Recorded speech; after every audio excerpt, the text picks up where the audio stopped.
Hey guys, what's up? It's Skywalker back in another unboxing.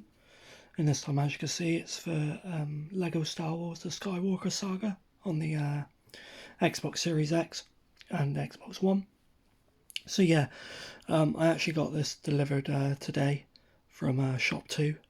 So everywhere else is selling it for like $49.99 over here in the UK. Shop 2 are doing it for $38.85. So yeah. Figured I'd just order it from there. So yeah, a bit of a bargain really, for considering as it's 9 games pretty much, or yeah, 9 films.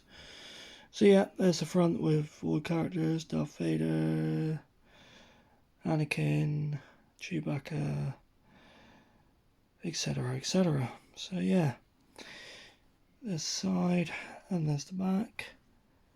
All 9 films, one new galaxy. So yeah,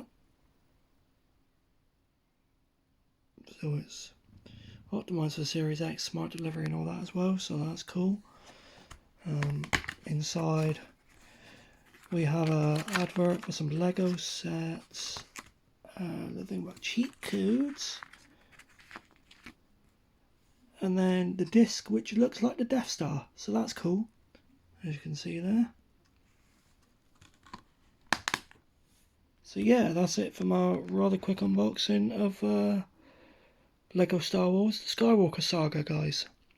If you like this, please do be sure to check out my other videos, but for now guys, thank you very much for watching, and I'll catch you later. Cheers, bye bye.